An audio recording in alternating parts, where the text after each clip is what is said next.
Hello, everybody. This is James Bramy of the Brew Show. I hope you've all had a very good start to the month of July. And I'm trying something new. I am trying to start doing interviews via Zoom because, as you know, distance is now no longer a luxury I can overcome easily when it comes to getting my Guardian interviews. But I have brought a familiar face back onto the Brew Show, and it's none other than the face and voice of Leroy Hawkson. Leroy, how are you doing? Great, great, great, great, great, great. How is everything going? You are But no look, longer around, so Charlie. yeah, it's okay. The weather is the weather. It's the UK, Mm-hmm. so you can imagine. Mm-hmm. But it's a nice experience, and I'm hoping they pass out for the best. Yeah. Yeah. So before I get into why you and I are sharing a interview via Zoom. What have you been up to since the last time we had a chat? First off, let me just say that I've decided to follow. I've decided to follow you in the dark side. I've joined the content creation family. I have now a YouTube channel called the Press Box, and I also have a blog or a website called lepressbox.com where I basically discuss sports and the latest sports news in the world. Things are just interesting.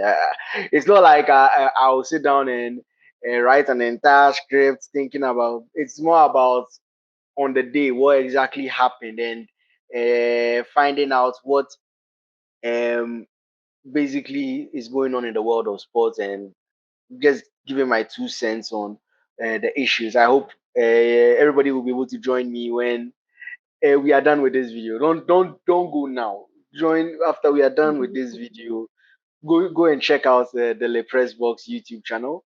Uh, James will be joining me, if I'm not mistaken, in an interview later in a Yeah. couple of days. So yeah, so you guys should join and watch out for more content from Le Press Box. Should we give them a little taste of what that interview is about with regards to the concept, or should we let the surprise remain in place? Well, it's like I said, the press box is more about discussing things that basically interest me, and I'll be talking to James mainly on Kudus, the Kudus, Nico Williams, and Semenyo transfer news. Semenyo signing a deal with Bournemouth. Nico Williams signing a 10-year contract with Athletic Bilbao. And we also look at Kudus and whether he should stay at West Ham or probably leave to join Tottenham Hotspurs or maybe even another club. If you want should I give you a spoiler as to my opinion? You know, you just Let's check it out. You just yeah, check it out. You let just them, check let it out them when it come. comes Let's not fatten them up. out. Okay. Yeah. And today we are here to talk about a club both of us dislike, but should I say respect? Well, I Uh, would say respect because of everything they've been able to achieve, mm-hmm, especially the Abramovich era. mm-hmm. You cannot look down on what Chelsea has been able to accomplish during that era. They had a very good owner in Abramovich who you could tell really, really cared about the club and its development. So I have to say I respect Chelsea a lot. But recently, how will I Hmm. describe them? More like chaos. But you know, it's still a good club. They have a bunch of talented, very good players, and I have to admit they have a very strong management system as well. Should I say strong? Sometimes I flip between. It depends on the day. There's sometimes I'm like, yeah, they are geniuses, and then other days I'm like, nah, you guys, there's something wrong. But for the most part, I'll just say Chelsea is a very good side. They've built a very young core of players who I think with time will develop into potential superstars. And I'm hoping to see where this team goes next season. So, with that in mind, ladies and gentlemen, Leroy and I are about to discuss Chelsea and the Chronicles of PSR. How is this club able to do all the transfer dealings they have done and not really catch anything other than a warning? Honestly speaking, when it comes to Chelsea, I have to, like I said, I keep on flipping between, oh my god, these guys are geniuses. Oh my god, I don't think these guys know what the hell they are doing. But in this case, when it comes to finding the loopholes in PSR, Chelsea are a cut above the rest. Yeah, sometimes I even look at them and say probably they are better than Real Madrid and Manchester City in finding loopholes to the system. When they came in fresh, they started signing a lot of players, and everybody was like, "How is Chelsea signing? How is Chelsea signing Mm-hmm. these players for on these contracts that don't make any sense?" It's PSR, PSR, and then everybody really found out that nope, because Chelsea signed these players to ridiculously long deals, 10-year deals, 7-year deals. It's basically a sort of like made their, or should I say, took some of that amount of money they spent on the players and spread it across the contract years, so they don't really need to account for it. So they still basically generated money from giving players stupidly ridiculous contracts. And I believe the UEFA realized the loophole and decided to close it. And then Chelsea was like, okay, so what do we do to make more money and get ourselves the best opportunity to sign more players? And then the team was like, we could always sell our Chelsea's women's team. Yeah, but we don't want to sell our Chelsea's women's team. We want to keep the Chelsea's women's team because there's a potential for women's football to become a very big deal. Because if you look at it, women's football is really on the up. It's still not at the level of men's football, but in terms of economically speaking, it's going up slowly but surely. One day we will see them get there. So I think the potential of getting that potential of the women's football getting there, you wouldn't want to really sell your women's team. But then somebody was there like, yeah, we could sell our women's team, but we could sell it to ourselves and keep the money and give Chelsea enough money to buy more players. And somebody was like, are you sure we could do that? And they were like, yeah, we can do that. There's no real law saying we can't. And they went ahead and did it. And they generated money. Now they have money to spend. Now you're like, these guys are geniuses. What the hell? Chelsea. I have to admit, they have very good lawyers. They are able to find the loopholes in the system and get basically position Chelsea in a way that they can actually get the best out of the team. My problem is that you've done all that work, but is it really enough? Like, it's not necessarily, is it really enough? More like, are you really putting that money into the places that you need to put it into? Because Chelsea is a club that is known for winning. Their fans are not really fans that like to wait for a cup. You look at the likes of Jose Mourinho, Conte, I believe Carlo Ancelotti, Good all heading. of these yes, good sitting. All of these coaches came in. They were given money to build a team, and they built a team that they knew were going to win. Mind you, Chelsea still like to buy a lot of young talent and basically loan them out. That was their system. They'll buy talent and just loan them out. If they come good, they come and join the Chelsea side. If they don't come good, then Chelsea just sells them, probably breaking even, maybe for a small loss, or they sell them for a profit. But the main thing was the Chelsea senior, or let's say the senior squad. That squad most likely was built with more experience, a mix of experience and youth players to win the league now. That so for Chelsea fans, they want a team that can challenge now. But the way BlueCo, that's the people who own the Chelsea Football Club, the way they go about it, it's more we want potential now, and then maybe in the next we are looking at in the next probably 5 or 4 years, or maybe even 3 years, building that potential will grow, develop, and then become the big names that we want them to become, and then challenge for trophies and titles. At least that's how I see it. But I don't know if Chelsea fans are going to be for it, because look, youth is all well and good, but youth is still youth. You need to mix it with experience, because the coach is there. Yes, the coach is there, but players, experienced players, can help guide and mold young players.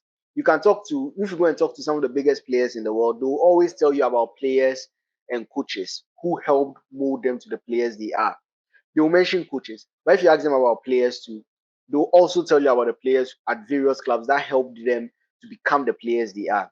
So it tells you the importance of having that experience in your side as well.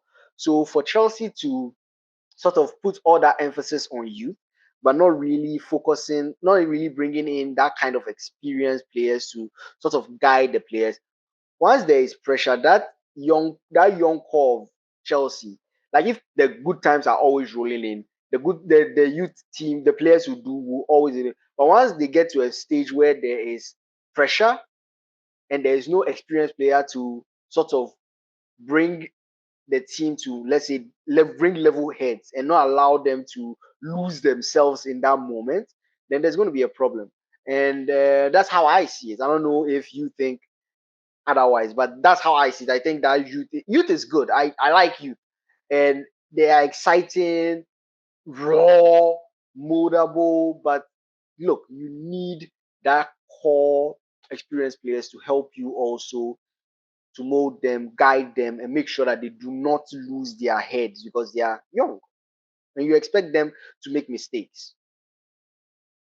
Okay, so I mean, I understand where you're coming from. I think I see where Chelsea are trying to take their brand model from, for lack of Yeah, a better comparison.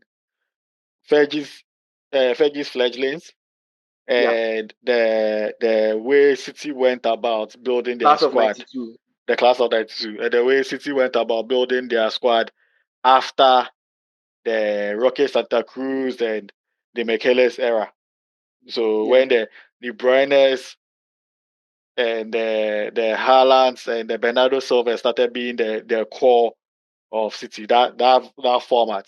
So with the current Chelsea squad, if we are looking at the players who you could argue are experienced and are still valuable members of the first team squad, I think Enzo Fernandez and Reece James are the two that definitely pop out, and Cucurella as well.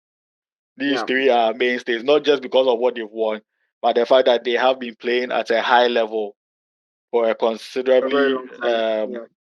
Yeah, um, recognizable amount of time. With regards to their PSR thing, you've spoken about how they identify and exploit loopholes very well. And for another thing, and I'm going to bring the scenario for those who are not quite aware about how different transfers work under the PSR ruling.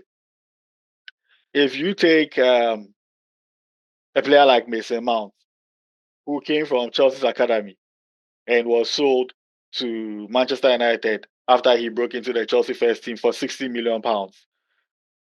That is £60 million of pure profit for pure Chelsea. profit. Yeah, yeah. However, if you take a player like Mason Mount right now at Manchester United and you sell him for £25 million to a club like Aston Villa, Man United are not getting 25%, 25 million pure profit because they didn't develop the player.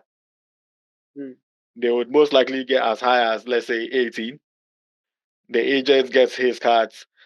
The club that developed him, which is still Chelsea, gets their cards. And it's a completely different value.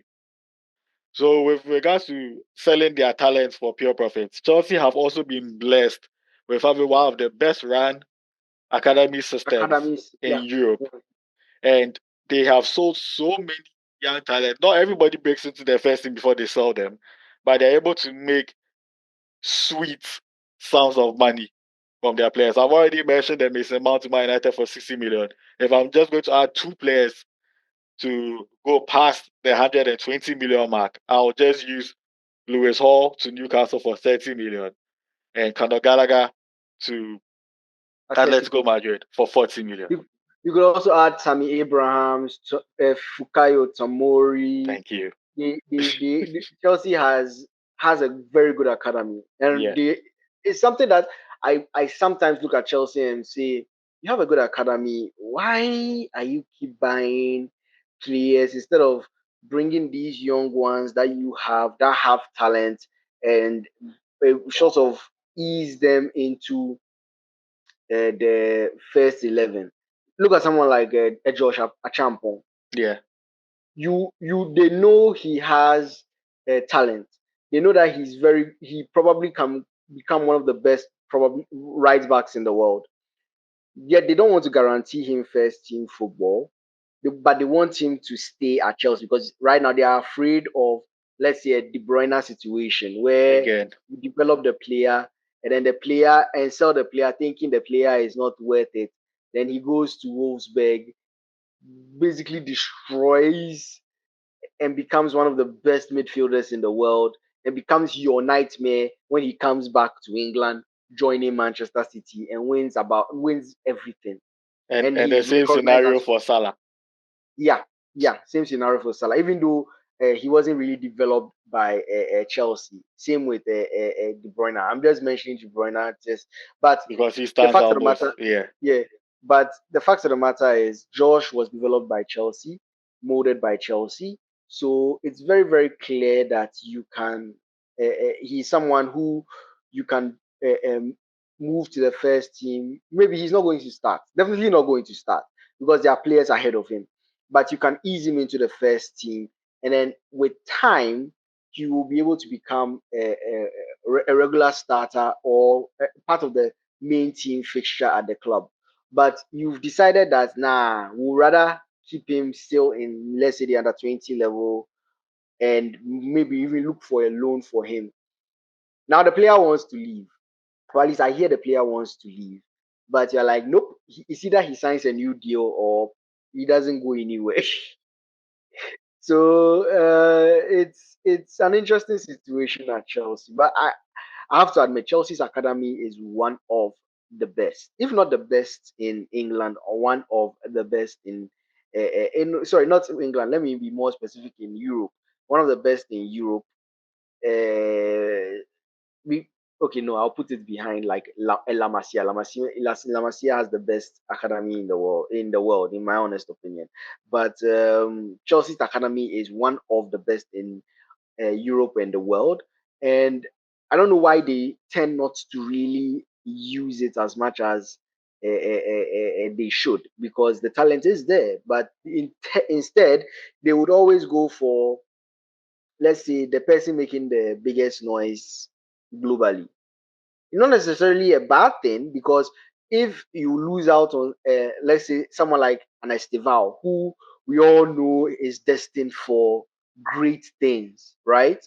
We all know Estival is destined for great things. He is a great, good prospect, and I think he will prove to be worth the money Chelsea has paid for him.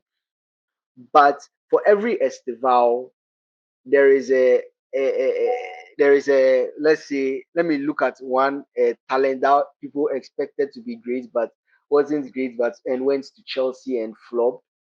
Can I say a Lucas Pison?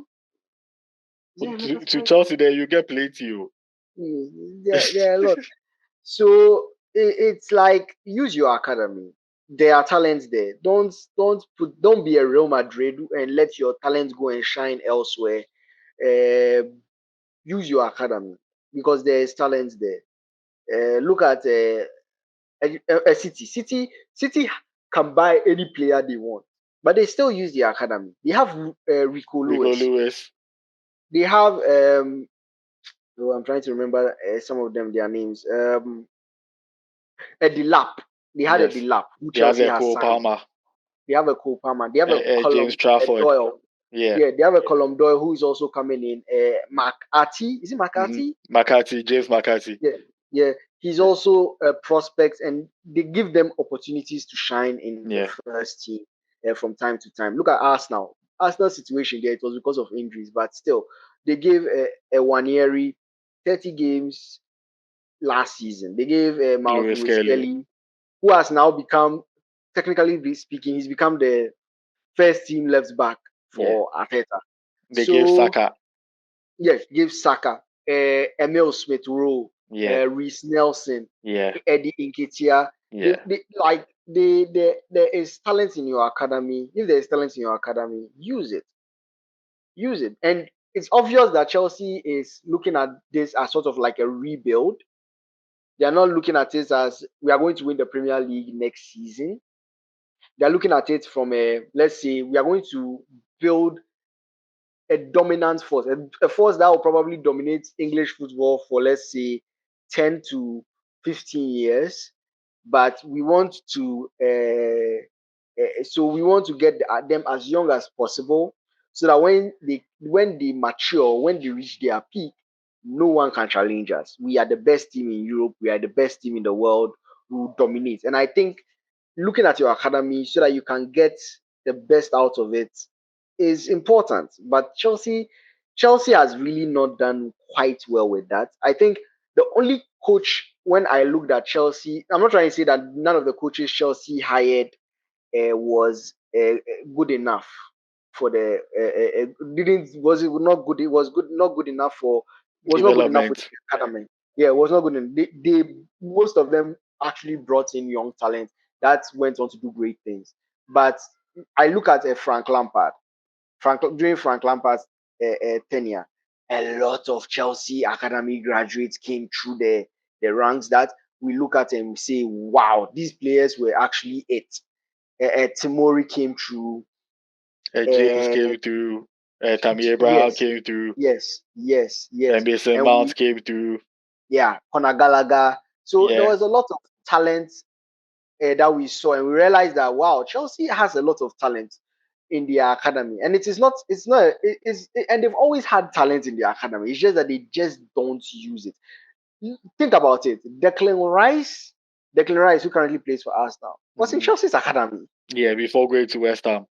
before going to West Ham. He was in Yeah. Chelsea's academy. He was best friends with Mason Mount. Or sorry, Yeah. he is best friends with Mason Mount. Like, think about it. If Chelsea put more effort into making sure that their academy prospects, Get their more good, game time. their good academy prospects have a sort of pathway to the first team, probably Chelsea would have Declan Rice in their midfield right now, not Arsenal.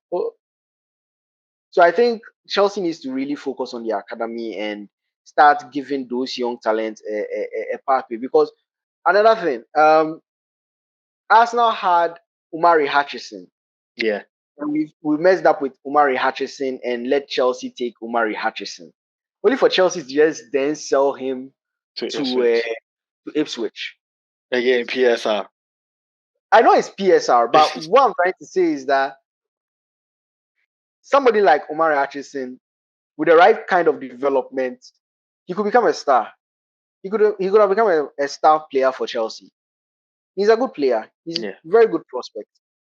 But knowing Chelsea and the way they saw their youngsters, I would not put it past them to put a whole lot of sell-on clauses and buyback clauses in the contracts of these players.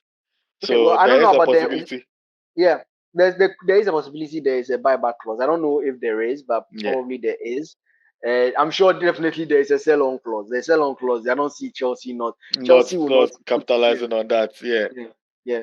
Chelsea will not let a prospect go without putting in a sell-on clause so that they can get a bit of money back from Yeah. from the sale. Yeah, so I think that Chelsea is a good side. Look, Chelsea is a very good side. I feel if they put certain things into place, instead of being a good side, they could be a great side. A side that not only is challenging for top four like they are right now, but a side that is pushing City, Liverpool, Arsenal to the top. Okay. I think Now that they can do that. let me try to play devil's advocate here. You say Chelsea, as it stands, is a very good side or a good side Yeah. and has the potential to be a great side if they get a few more things right. Mm. As we speak, Chelsea are Europa Conference League winners and Yeah. finalists in the 2025 FIFA Club World Cup to face either the European champions Paris Saint-Germain or the European powerhouse Real Madrid.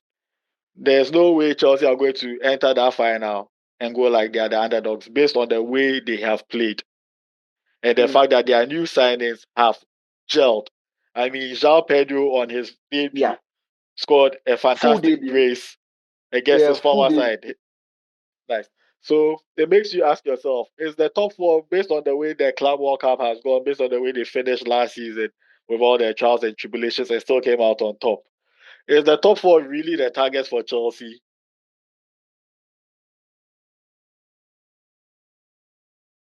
Well, when I look at their current signings, I would say yes.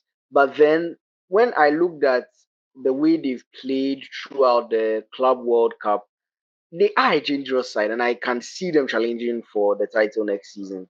Especially if they get a couple more signings, especially in the defensive area, as in the defensive area of their side. I think that if they get those signings right in the defensive area, they would probably challenge for.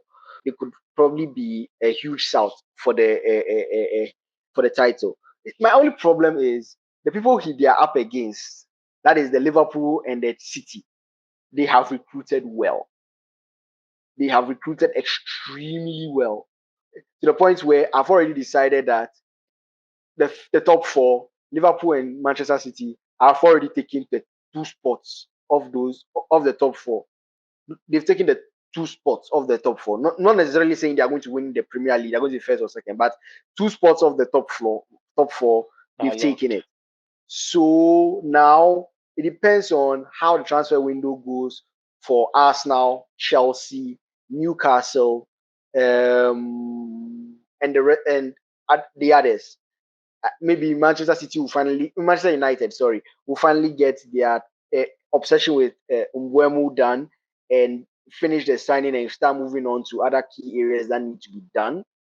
And get the right signings, get rid of a lot of players who are deadwood in their club, and get those right signings. And probably with Amorim in charge, they could probably challenge for the top four spot.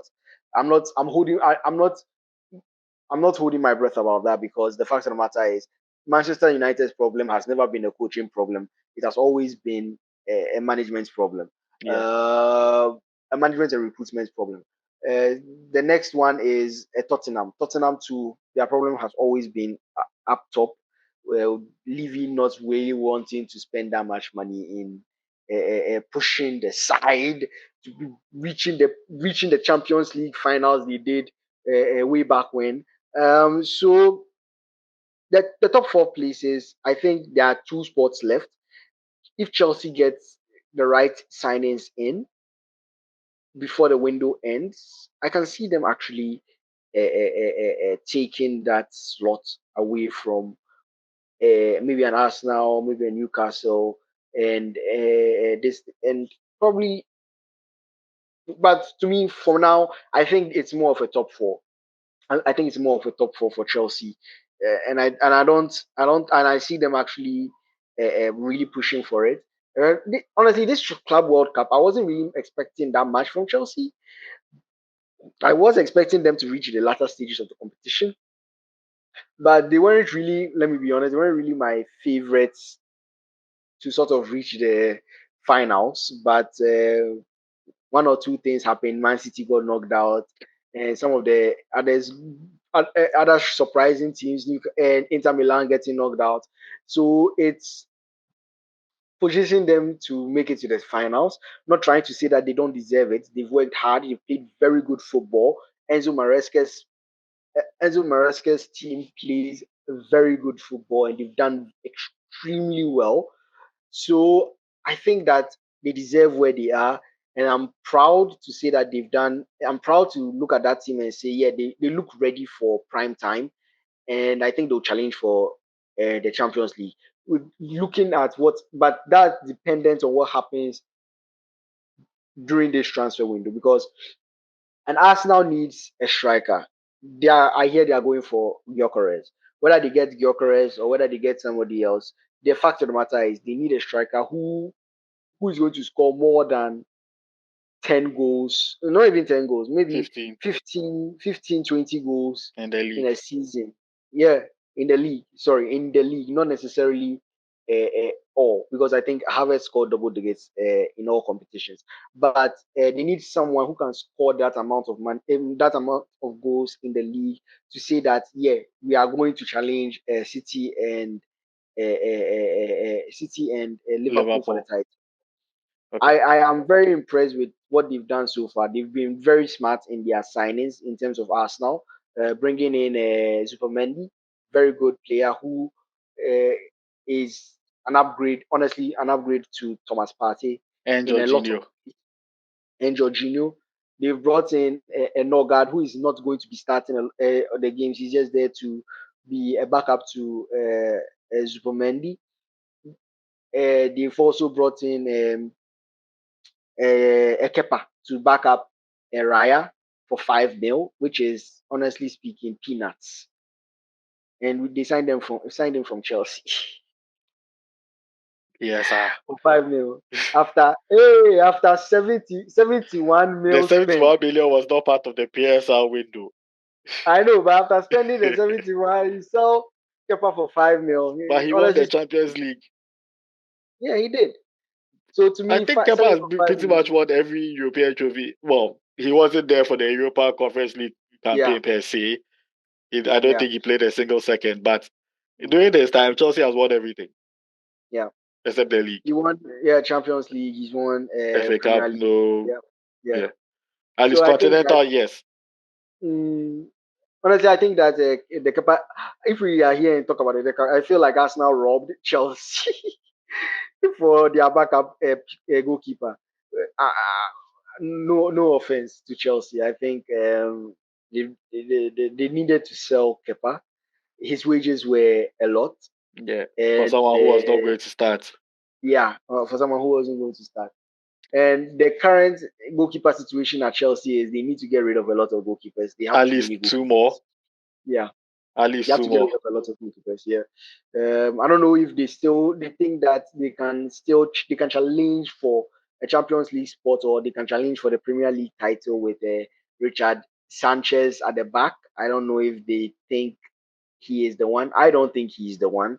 But if they believe that he is the one that will lead them to the promised land, then yeah, sure. Let's see I how mean, it goes. in terms of categorizing problems, right? And I'm not using just Chelsea for this statement. I'm stretching it across, let's say, the rest of the traditional top six. If you categorize your problems and you said Chelsea's main one as a stance is sorting out their defensive situation, Mm, which I am assuming is centre back pairing. yeah, So if they are able to solve that one first, and they are not really able to solve the goalkeeping crisis out, assuming it is a crisis for them, that's manageable for this season. And then you oh try yeah, and solve that definitely. one next season. Oh, definitely, yeah, exactly. So I I get don't think they can fix all their problems in this window unless their rivals are going to do them a huge favor with buying some people off them, which you guys look like you're doing with Madueke. yeah, And I'm sure a few other players will be positioning their way out because clearly there'll be a lack of game time. yeah. Maybe I Nicholas believe Jackson might not leave with. Mhm. Dewsbury Hall. I hear clubs are looking at him, and Chelsea probably might Listen to offers. let him go. Then Yeah, and there's I hear still João Felix. Chukwuemeka. Wait, has Chukwuemeka left, I or don't think he's still he's at the left. club? I think he's still there. Mm, okay, Then there's João I think Felix. Then there's Sterling. yeah, yeah. So Then there's there are Mudrik, lots of but because he's banned, that's a yeah. complication. Nobody's going to Yeah. nobody's going to back him right now. Until he serves his ban. I don't see anybody really going for him. And even after his ban, I wonder if any club will be interested. Honestly speaking, when I look at the Mudrik situation, I feel so bad for him. He was supposed to be an Arsenal player. I think the same thing would have happened to him at Arsenal only because whenever clubs slap huge transfer fees on players, more often than not, the player doesn't turn out right. As Yeah, that's compared to why. Modric, That's Sancho if was if cheap. if if you look at the Mudryk situation, Arsenal was not going to pay a huge fee for him. Yeah, Arsenal was never going to pay a huge fee for him. The problem was the club wanted a huge fee for him because they believed that Mudryk had potential to be a Ballon d'Or contender. the snow was worrying them. They weren't Yeah. thinking clearly. And then Chelsea came in and said, okay, we'll pay the fee. You said, Arsenal said they won't pay that fee. We will pay that fee. Now you've got this player on a huge fee. So fans and the club have expectations of him. Expectations he's not going to meet. Not necessarily that he's not going to meet, but like he's not yet there yet. He could get there, but he's not there yet. But because you wanted the player and you decided to pay this huge amount of money, the fans are going to still, even if the fans understand that he's not there yet and he needs time to, develop, they will still look at that fee and be like, we paid so much money and you are not really him, right? Okay. People look at the fees they pay for players and act as if it doesn't really affect the players. It does. It really does. Not necessarily like their performances, but people will always look at it and be like, yeah. Yeah. Okay, Leroy. I think that's been a really in-depth breakdown of how Chelsea have gone around their PSI predicament. And in letting you go, can you tell people how they can follow you and your new venture?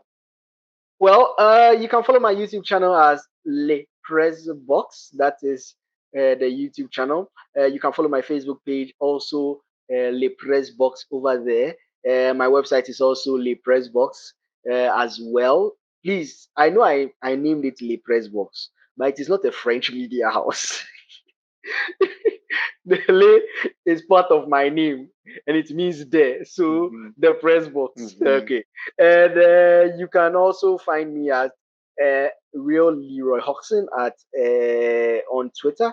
You can also find me on Facebook as Leroy Hawkson and Instagram also at Le Press Box. So yeah, that's basically it. Nice one, nice one. Guys, it's been a pleasure bringing this video to you. You can continue following the Brew Show on all social media platforms and James Bremisa on all social media platforms as well. And we'll catch you same time next time. Bye for now.